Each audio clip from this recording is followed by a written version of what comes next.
Voilà pour les titres. Bienvenue ce soir pour 60 minutes d'actualité comme chaque dimanche. Et on commence par l'optimisme et le satisfecit adressé aux Français par le président du Conseil scientifique. Après le bon respect du confinement, le changement culturel de la population porte ses fruits. La circulation du virus est réduite. Faut-il dès lors accélérer l'assouplissement des mesures sanitaires pour les entreprises, les restaurants et les écoles ? Le débat est en tout cas ce soir posé. Margot Subra-Gomez, Maëlys Septembre et Michel Anglade. Depuis une semaine, une légère brise de liberté souffle à nouveau dans les rues, sur les terrasses. Mais la prudence reste de mise. Alors face à des protocoles sanitaires toujours stricts, quelles sont les envies des Français ? Cet après-midi à Lille, il y a ceux qui se prennent à rêver plus grand et les autres. La vie nocturne, est-ce que ça nous manque vraiment ? Il y a beaucoup moins de présence policière dans la ville. Maintenant, il faut ouvrir les frontières aussi, parce que nous, retraités, on voudrait bien pouvoir un petit peu partir. Je trouve qu'il y a déjà beaucoup de choses assouplies, en fait. C'est déjà bien. Quand on voit les terrasses, quand même, les gens sont déjà bien proches des uns des autres. Je ne sais pas si c'est prudent, en fait, pour l'instant.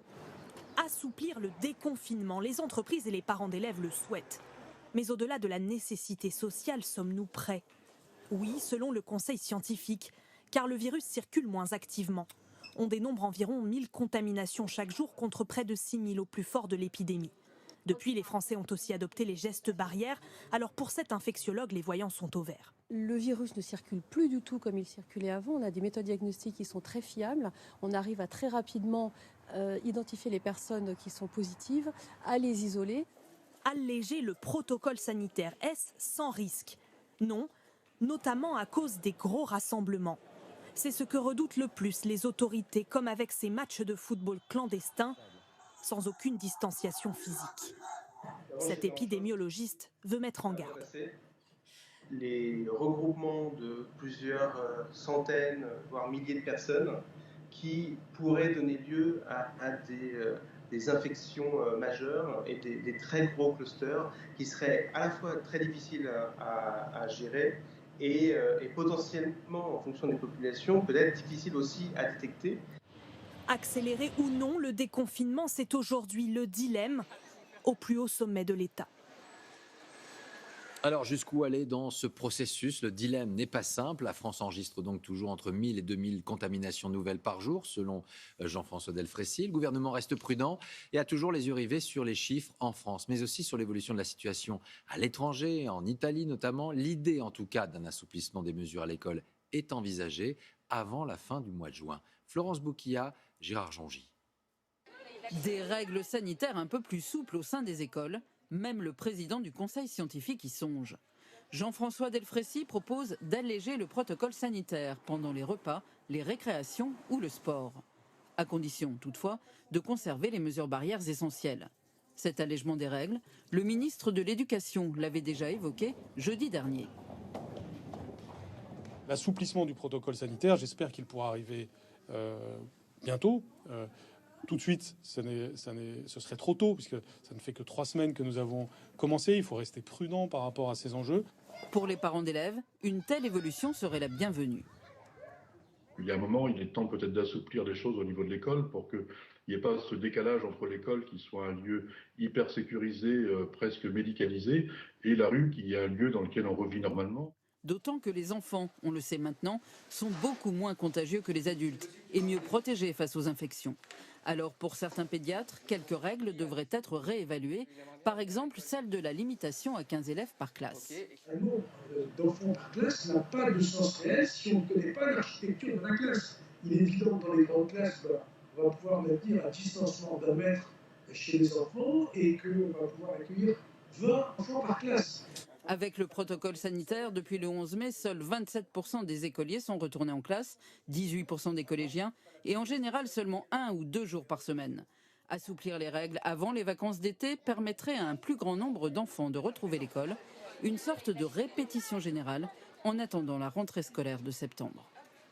Et en direct de Matignon, on va retrouver Jeff Wittenberg. Bonsoir Jeff, c'est le Premier ministre Édouard Philippe qui tranchera dans les prochains jours. Il écoute à la fois les scientifiques, la prudence de son ministre de la Santé, mais entend également les impératifs économiques.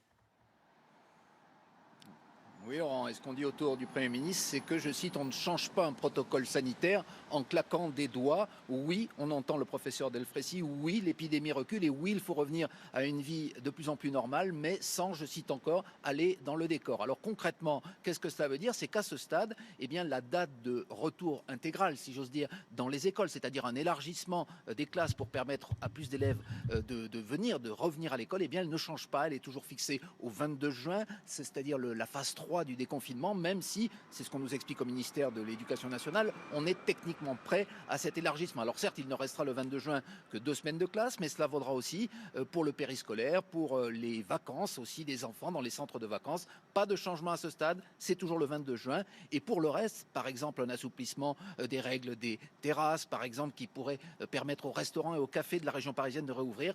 Pas encore de réponse. Ce qui est sûr, c'est qu'on nous explique ce soir, c'est que le virus est toujours là et qu'il faut rester prudent. Merci Jeff. Avant de parler de l'éventualité justement d'une accélération des mesures d'assouplissement, notamment dans les restaurants, observons l'évolution de la situation chez l'un de nos voisins. Faisons un détour ce soir par l'Italie. Bonsoir Maryse Burgot. L'Italie et la Lombardie en particulier a été le territoire le plus touché d'Europe. Quel est le retour d'expérience sur place? Où en est-on de l'évolution de l'épidémie? Eh bien Laurent, fort heureusement, il n'y a pas de retour de l'épidémie. Les autorités sanitaires ont déclaré hier que la situation n'était pas critique, mais attention, elles ajoutent qu'il existe plusieurs foyers actifs de l'épidémie dans la péninsule, ici à Rome par exemple, ou encore en Lombardie. Donc elles appellent à la prudence. Alors pour ce qui est du retour d'expérience, c'est vrai qu'ici on a un petit peu de recul. Les bars et les restaurants ont ouvert depuis maintenant 3 semaines. Et par exemple, à Milan, on a constaté une légère augmentation du nombre de contaminations recensées. Est-ce lié à la réouverture de ces bars et ces restaurants? Personne ne le sait vraiment. Et vous savez, les politiques ici appellent à une accélération du déconfinement pour des raisons économiques. Et d'ailleurs, l'Italie a rouvert cette semaine ses frontières. Merci Maryse. On ouvre notre page spéciale sur l'impact économique de cette crise avec d'abord cette soif de liberté qui ne veut pas dire insouciance, la reprise d'activité en France qui reste fragile. Et illustration ce soir d'abord au marché aux puces de Saint-Ouen. Après 2 mois d'arrêt brutal, c'est toute l'activité du quartier qui a été sur pause. C'est le cas pour les restaurateurs et bien sûr, vous allez le voir pour les antiquaires et brocanteurs qui restent très inquiets. Florence Mavic, François Bader et Alexis Fischer. La renaissance des puces, ça commence comme ça. On va ouvrir Alibaba. Par un tour de clé.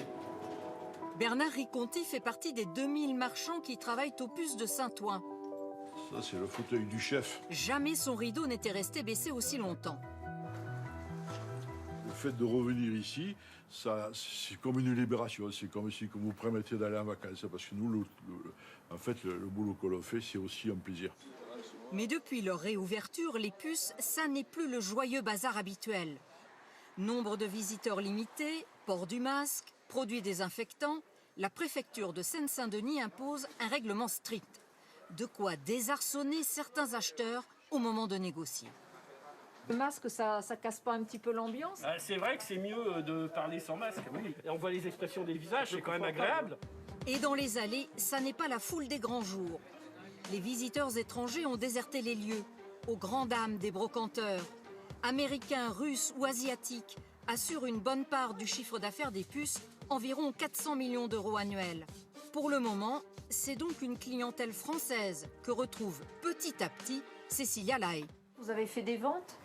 Pas beaucoup. Les gens sont encore un peu dans l'attente ou très frileux, quoi. Pour pallier ces mois d'arrêt forcé, elle a reçu une aide gouvernementale de 1 500 € mensuels et, faute de nouveaux achats, dépoussiérer ses réserves de mobilier. C'était bien d'avoir ce stock à restaurer. Ça nous a occupés et puis ça nous fait des petites nouveautés maintenant avec le retour du déconfinement. Pour relancer ses affaires, Aurélien Jonot, lui, a choisi le 2.0. Son outil commercial, c'est Internet.